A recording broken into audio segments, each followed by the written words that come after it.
News time থ্ৰীৰ সমূহ দৰ্শক মই উদয়নে স্বাগতম জানিছোঁ। আজি আমি আছোঁ বঙাইগাঁও জিলাৰ যি ঐতিহ্যমণ্ডিত মানিকপুৰ। এই মানিকপুৰত অৱস্থিত মানিকপুৰ আঞ্চলিক মহাবিদ্যালয়ত।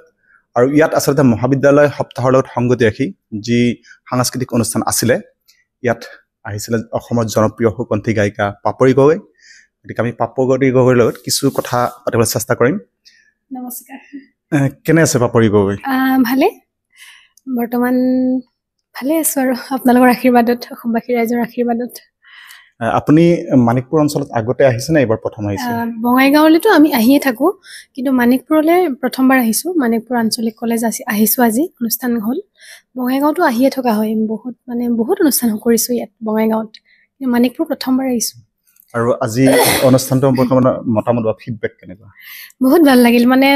আহি পায়ে আমাৰ মানিকপুৰ কলেজৰ ছাৰসকলে ইমান ধুনীয়াকৈ মৰম আতিথ্য কৰিছে, তেওঁলোকে ইমান ধুনীয়াকৈ সন্মান কৰিছে মোক। তেওঁলোক এজন প্ৰত্যেকজন টিচাৰ হৈ পেলাইও খুব ভাল লাগিল। আৰু ষ্টুডেণ্টসকলেও বহুত ফূৰ্তি কৰিলে। মোৰ ভইচটোৱে গান গাই পেলাই বহি আছোঁ, মাতটো ভাঙি আছে, শুনি গম পাইছে চাগে। খুব ভাল লাগিল। আৰু কলেজৰ অনুষ্ঠানবিলাক কৰি এনেও খুব ভাল লাগে, কিন্তু আৰু বঙাইগাঁও বুলি ক'লে আৰু বেছি ভাল লাগে। ইয়াত খুব কালচাৰেল হয় ইয়াৰ ৰাইজ। ইয়াৰ শ্ৰোতা বহুত ভাল, ভাল শ্ৰোতা আছে, শুনা মানুহ আছে, সংগীত ভাল পোৱা মানুহ আছে বঙাইগাঁৱত। আৰু পাপৰি গগৈয়ে নিজকে কি ধৰণে মনত ৰখাটো বিচাৰে? তেখেতে নিজকে গায়িকা হিচাপে মনত ৰখাটো বিচাৰে নে শিল্পী হিচাপে মনত ৰখাটো বিচাৰে?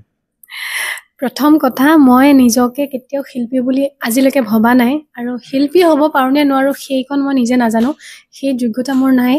মই নিজকে এগৰাকী গায়িকা বুলিয়ে ভাবোঁ। সৰুৰ পৰাই গান গোৱাৰ সপোন। সৰুতে যেতিয়া সোধে তুমি ডাঙৰ হৈ কি হ'বা, মোৰ এইম এটাই যে মই ছিংগাৰ হ'ম, গান গাম। মই গান গাই, তাৰ কাৰণে মই বেলেগ মোৰ বা চাকৰি বা অন্য কিবা মই প্ৰফেশ্যন একো বচাই নাই। মোৰ গানটোৱে মোৰ সপোন, গানেই সকলো। গতিকে মই এগৰাকী গায়িকা হিচাপে ভাবোঁ, গান গাইছোঁ যেতিয়া এগৰাকী গায়িকা। শিল্পী শব্দটো বহুত বেলেগ। শিল্পী বুলি মই নিজক কেতিয়াও ক'বলৈ, এতিয়ালৈকে মই যে শিল্পী হৈছোঁ মই কেতিয়াও সেইটো নাভাবোঁ। খুব আচলতে ধুনীয়া উত্তৰ দিছে পাপৰি গগৈয়ে। আমি তেখেতক কথা এটা সুধিব খুজিছোঁ।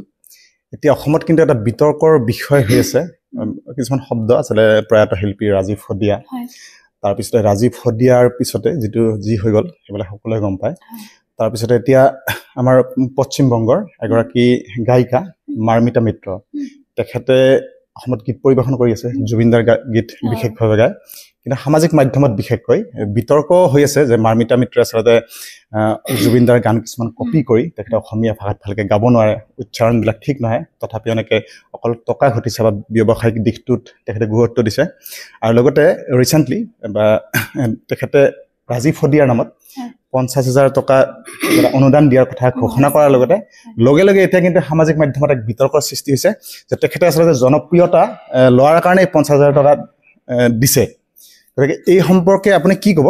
লগতে আৰু এটা কথা, ৰাজীৱ শদিয়াৰ তেখেতৰ ক্ষেত্ৰত কিন্তু অসমৰ শিল্পী সমাজৰ যেনেকুৱা সঁহাৰি পাব লাগিছিলে তেনেকুৱা ধৰণে পোৱা নাই। এনেকৈ জুবিন গাৰ্গে নিজে কৈছে ৰাজীৱ শদিয়াক মই ভালদৰে চিনি নাপাওঁ, বা ময়োতো দেশৰ বা জাতিৰ গান গাইছোঁ, এটা বিতৰ্কিত মন্তব্য দিছিলে।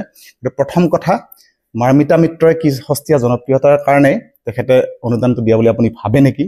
আৰু লগতে অসমৰ মাৰ্মিতা মিত্ৰই দিলে, কিন্তু অসমৰ অন্য শিল্পীসকলে কিয় সাহস নকৰিলে যে আমিও তেনেকুৱা ধৰণে কিবা সহায় কৰোঁ, কিয় নকৰিলে বা কি ভাবে এই ক্ষেত্ৰত আপুনি? প্ৰথম কথা, মৰ্মিতা মিত্ৰ খুব ভাল এগৰাকী গায়িকা, খুব ভাল গান গায়। মই তেখেতৰ গীত শুনিছোঁ, ইমান ভালকৈ অনুষ্ঠান কৰি আছে, আৰু মই বেয়া পোৱা নাই। কিয়নো সংগীতৰ লগত জাতি ধৰ্ম ভাষাৰ কোনো জড়িত নাথাকে। আৰু ইয়াত আহি গাইছে, অসমীয়া গানো গাইছে। লগতে এতিয়া মই মাজতে এটা কৈছিলোঁ যে যদি অনুষ্ঠানবিলাকত মেখেলা চাদৰ পিন্ধিলে খুব ভালো লাগিব, আৰু এতিয়া ইমান ধুনীয়াকৈ মেখেলা চাদৰ পিন্ধি পৰিৱেশন কৰে। মই বেয়া পোৱা নাই, ভাল গান গায় অসমত, আৰু অসমৰ বোৱাৰী বুলিও কোৱা শুনিছোঁ। গতিকে আৰু তেওঁ এতিয়া ৰাজীৱ শদিয়ালৈ 50,000 টকা আগবঢ়াইছে। সেইটো তেওঁ সহায় হিচাপে আগবঢ়াইছে এতিয়া মইতো নাজানো কেনেকে তেওঁৰ এতিয়া মনৰ কথা এতিয়া অসমৰ শিল্পীও হয়তো বহুতে আগবঢ়াইছে নবঢ়োৱা নহয় কিন্তু কিছুমানে হয়তো ছ'চিয়েল মিডিয়াত দিয়া নাই কিছুমানে গম নাপায় নিউজ কৰা নাই এতিয়া মৰ্মিতা মিত্ৰ কিছুমান খবৰ আমাৰ ছ'চিয়েল মিডিয়াতে হওক বা সাংবাদিকসকলে যেনেধৰণে প্ৰচাৰ কৰিছে আমাৰ অসমৰ তেনেকুৱা বহুত এতিয়া ৰাজীৱ সদিয়াৰ কথা যেতিয়া ক'লে তেওঁ আগতে ইমান এতিয়া মৰাৰ পিছতহে তেওঁ এইখিনি বাহবা লৈছে আগতেতো কোনেও চিনি নাপালে তেওঁক প্ৰচাৰ নকৰিলে তেনেধৰণে প্ৰচাৰ কৰা হ'লে হয়তো ৰাজীৱ সদিয়া এতিয়া তেওঁ নাই এই পৃথিৱীত নাই তেওঁ জীয়াই থাকোঁতে হয়তো বহুত শান্তি পালেহেঁতেন ঠিক তেনেধৰণৰ কথা মৰ্মিতা মিত্ৰক ইমান মানে সকলোৱে ধুনীয়াকৈ প্ৰচাৰ কৰিছে এইটো ভাল কথা কিন্তু ঠিক তেনেধৰণে আমাৰ যিসকল গায়ক গায়িকা আছে কণ্ঠশিল্পী আছে তেওঁলোকৰ গীতসমূহো সেনেকৈ খবৰবিলাকো তেনেকৈ প্ৰচাৰ কৰক সেইটোৱে বিচাৰোঁ কিন্তু মৰ্মিতা মিত্ৰই